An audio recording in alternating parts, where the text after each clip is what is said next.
Welcome to r/pro revenge, where someone gets a mouthful of piss. Our next Reddit post is from Lava Warrior. This happened about 8 years ago. I was part of a Christian organization that would travel to countries and do missionary work. At this time, we were in China, and our team was about 12 people, half male, half female. There were 2 apartments, one for the men and one for the women. We were each responsible for our own groceries and cooking, and each received weekly allowances for food, travel, etc. The first few weeks went fine, but we all began to notice some of our food would go missing. We had a team meeting about this and asked whoever it was to stop. We all had our suspicions to who it was, but I didn't want to point fingers. The person we suspected was Swiper. He was somewhat of an odd duck, but had a weird sense of humor that made most of us laugh. He was also somewhat of a germaphobe, always using hand sanitizer, cleaning, but would still shake people's hands. A week goes by and food still continues to go missing. Our team leader has a private meeting with Swiper to question him about the missing food and drinks. Swiper outright denies it, says it isn't him. Unfortunately, there really isn't much we can do at this point. No one's seen him steal. He would usually do it when everyone was out. This went on for some time, and despite questioning Swiper and doing everything possible to get him to stop, nothing changed. One of the other team members was a full-on stereotypical Texan, Peter. Peter was fed up with this and wasn't too fond of Swiper anyways. He decides he's going to piss in his own orange juice, and anyone who steals it will get what they deserve. Luckily, he told the rest of us, except Swiper, his plan, as we often would share juice and food if we asked. A few days pass, and Peter notices that his orange juice is slowly disappearing. That night, when everyone is in the apartment, Peter says, "Y'all do know I've been pissing in my orange juice, right?" As he takes a swig of his own orange juice piss cocktail. He honestly just didn't care if he drank his own piss. Swiper then jumps off the couch and starts having a full-blown screaming match and panic attack. Peter basically says, "Well, don't steal people's food." Swiper eventually ended up getting sent home for stealing from the market, jumping the transit turnstiles, and a few other things. I'll give this revenge story 8 out of 10 points. 6 for the just pure revenge, and 2 for the extra swagger of drinking his own piss just to prove a point. Our next Reddit post is from Assault Mouse. So I was driving my way home, and I see someone parked by the side of the road, waving me down. Enter entitled parent and her piece of garbage kid. "Can I help you?" I was confused since she waved me down. I thought maybe you needed some help? Is everything okay?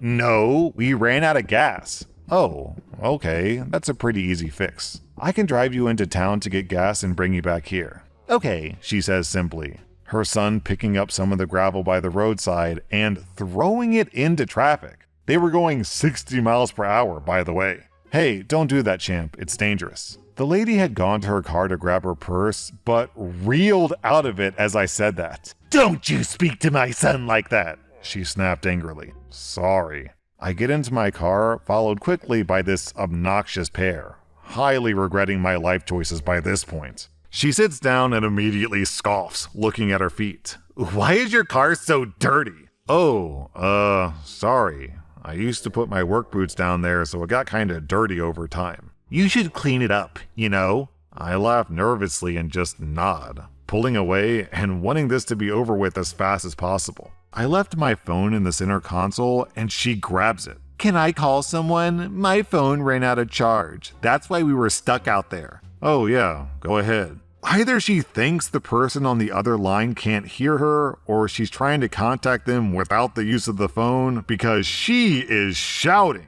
Meanwhile, her son suddenly leaps up between the 2 front seats, looking out the front window. I quickly slow down a bit in shock. "Whoa, put your seatbelt on, dude." The mother just glances at him and pushes him into the back seat, and I have to tell him to put his seatbelt on again before he actually does. I'm effing seething by this point. But I could already see the town up ahead, and she'd thankfully only had a short conversation and put my phone back. We pull up to the pump without issue, and she sits there for like 10 seconds giving me this quick quick, sideways glance with her arms folded. And I don't even have to ask if this B word wants me to get the gas for her. I know she does. And then I think, I didn't know if this was going to work, but I wanted to try it, and here I am. I get out of the car and grab a 5-liter jerry can that they had for sale, holding it up for her approval, and she nods. I fill it up and walk to the passenger side door and open it. What? Oh, I just wanted to know if your son wanted to pick out an ice cream. I know that it's a hot day today. She looked shocked for a moment, and for the first time, she smiled. The kid practically leapt out of the car, and much to my happiness, so did she, and followed him inside. I walk in and put the jerry can on the counter as the kid quickly comes up with his ice cream. I say, "Oh, 1 second. I left my phone in the car. It has my debit card in it." I smile as soon as my back is turned to them, getting into the car and casually driving off, relishing in the sight of her running out of the service station screaming who knows what profanities. All in all, it only ended up costing me about 20 minutes of my time. But the feeling that I got as I drove away was priceless. I wonder how long it took them to get back to their car. I got home fine, with a solid gold story in tow to tell my family. Best drive ever. I only hope the poor guy running the servo didn't cop it too bad from that awful human. Our next Reddit post is from Kelsier4. Back in the before times, when the internet was still a new thing with lots of potential, I was enrolled at my local junior college. A little into the semester, I moved in with my girlfriend, Lucy, so we could both save on rent. One night, Lucy said that she invited a friend from one of her classes for a game night. Sounded good to me. We invited a couple of other friends, and it was a really fun night. Surprisingly, it turned out that her friend, Sarah, was someone I knew from high school. We weren't close friends, but we knew each other and got along fine. After that night, Sarah was invited over pretty frequently for dinner, game nights, or to watch a movie. She even brought her boyfriend over a couple of times, Jay, but he never quite fit in. He would be quiet or standoffish, wouldn't engage much, and just seemed like he never wanted to be there. It was clear no one really felt comfortable having him there, but we invited him to be polite to Sarah. Fortunately, he only came over 2 or 3 times and found an excuse to refuse every other time. A month or 2 after all this started, Sarah called my girlfriend crying, asking if she could come over. Of course, we said yes. The story that was relayed was that Jay was getting very upset with Sarah for coming over to our place so frequently, and he accused her of cheating on him. She never clarified if he thought that she was cheating with me, Lucy, or both. But any option was ridiculous and never happened. But he confronted her and started verbally assaulting her, calling her all kinds of nasty names. At one point, she tried to walk past him to leave, and he shoved her back. This caused her to trip over a coffee table, fall, and get a huge bruise on her butt and lower back. Lucy told me about the bruise because Sarah had shown it to her. I didn't see it for myself. Sarah swore up and down that he had never physically assaulted her before, and she believed that it was just an accident. But I was pissed. I wanted revenge. You don't mess with my friends, and you don't assault women. I wanted to beat the stuffing out of him. But while I'm a very big guy, I've never been in a fight, and I'm not a violent person. But a revenge plan formed in my mind. At the time, I was working in the administration building of the school as a student employee. As part of my job, I could access anyone's student records, their fees, and their class schedule. The date was fast approaching that was the last possible day to drop or add classes without penalty or specific permission. So I looked up Jay in the system, got his student ID number and the other information that I needed, and put my plan into motion. On the last day to change schedules, I used the dedicated enrollment phones in the administration building and canceled all of his classes. Not only that, but I went through and added every class I could find that had a course fee. If you owed a debt at the school, you couldn't get copies of your transcripts or anything else. Something that I didn't mention was that Jay was a foreign student, and he couldn't stay in the country if he wasn't enrolled with a certain number of units. I wish I could give more info about the fallout, but as I didn't want to get this traced back to me, I didn't tell anyone, nor did I pull up his records again for a while. I did get a little payoff though. Sarah was really worried about seeing him again. She had broken up with him the night after he pushed her. as they had an English class together on Tuesdays. She said that on Tuesday he was there, but there was also someone new standing in the class. He was standing because there weren't enough seats. The teacher, seeing that there were more people than seats, did a roll call, and guess who wasn't on it? That's right, Jay. Apparently, after I dropped all of his classes, someone on the wait list got in. Jay tried to argue with the teacher, but since the teacher had the official class roster and Jay wasn't on it, there was nothing he could do. Sarah said that she never saw Jay in that class again. After a while, I did look up Jay's class schedule, and all of his classes with course fees were gone, but he didn't have any other classes on the books either. I wanted to assume that he was kicked out of school, but I didn't try to confirm it. Either way, Sarah didn't have to have a class with him, and while he probably deserved more, he was definitely inconvenienced and possibly kicked out of school. Sometimes I worry that I was too harsh,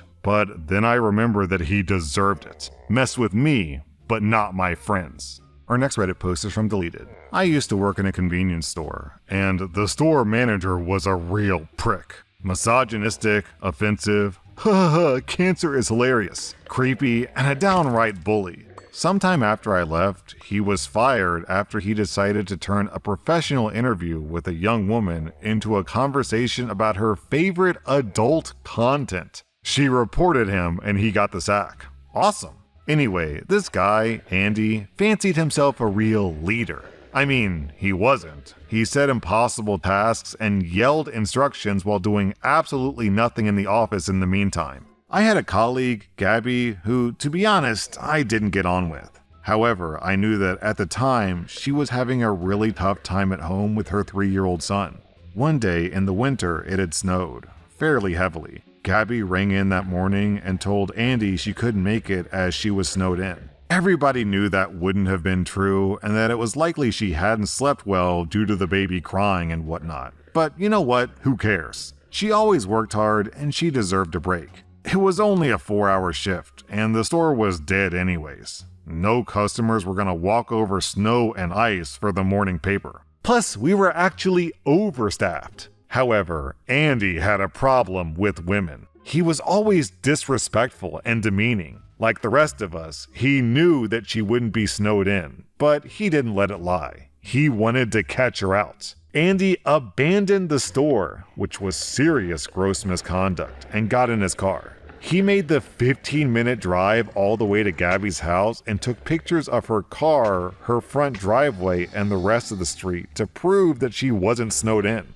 He then called her into the office at the end of the week for a disciplinary. When she came out, she was in tears. She was on a final warning. Andy wouldn't want a dismissal on his quarterly record, so he basically just threatened her instead. This didn't sit well with anybody. We hated him anyways, but he went too far making a single mom cry over something so ridiculous. Well, here's the good part. What Andy didn't realize was that on the last work night out, he had drunkenly revealed to the team that he was a serial cheat. He would regularly cheat on his wife of 18 years. He also has 2 teenage sons. He would justify it as having natural male hunger. If you've ever heard a more disturbing quote. Andy used to tell his wife that on evening shifts, he finished at 11 p.m.